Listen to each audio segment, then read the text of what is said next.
পাশে মানুষের সাথে আমরা আছি এই বাংলাতে।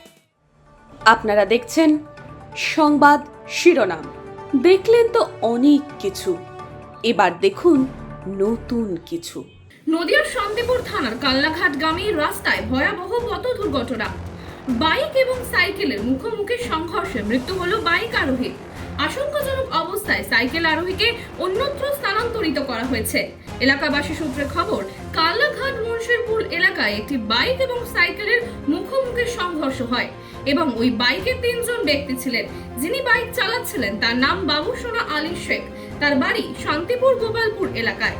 তার সাথে থাকা আরো 2 ভাই পলাতক এবং সাইকেল আরোহীর নাম শৈলেন হালদার, বাড়ি বর্ধমান জেলার কাল্লায়।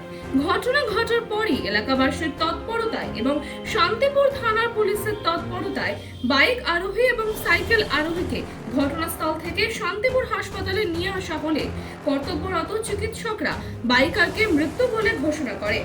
যদিও এই ঘটনায় চাঞ্চল্য ছড়ায় গোটা এলাকায়, তবে বেপরোয়া কিংবা অসাবধানতা বশত মোটরসাইকেল এছাড়া যে কোনো যানবাহন চলাফেরা করাই এখন যেন যত দিন যাচ্ছে তত দুর্ঘটনার সংখ্যা বাড়ছে।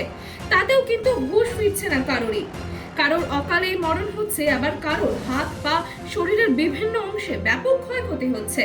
এখন প্রশ্ন, কবে হুঁশ ফিরবে সাধারণ মানুষের?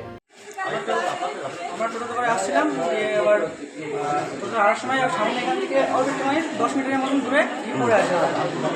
দুটো পড়ে আছে, মাথায় রক্ত আমরা দিয়ে জল দিলাম, দিয়ে তারপর থেকে জল আবার নিচে রাখলাম। দুটো ছেলে পালালো, আমরা দেখতে পারলাম না। মানে কিসের সঙ্গে ধাক্কাটা লেগেছে বাইকে? হ্যাঁ, আমরা তো একটু বুঝেছিলাম, দিয়ে দেখলাম পড়ে আছে। হয়তো এই বাইকটা আর সাইকেল দুটো একসাথে থাকে। সাইকেল তখন আছে? সাইকেলটাও আছে, বাইকটাও ওখানে আছে। সাইকেল আলা কেমন আছে? সাইকেল হলো মারা আর বাইক আর ওই মারা গেছে। আর বাইকের পেছনে আর 2 জন ছিল, কে ছিল স্যার আমি জানি না। দূরে অ্যাক্সিডেন্ট হয়েছে তো, আরেকটু 10 মিনিট দূরে আমার টোটো তারা পালিয়ে গেছে। তারা 2 জন পালিয়ে গেছে, এখানে 2 জন দৌড়ে মারলো, এটা দেখলাম। কোন জায়গাটায় ঘটেছে? এটা কাল্লাঘাট মুন্সিরপুর। মানুষের পাশে মানুষের সাথে আমরা আছি এই বাংলাতে। আপনারা দেখছেন সংবাদ শিরোনাম। দেখলেন তো অনেক কিছু, এবার দেখুন নতুন কিছু।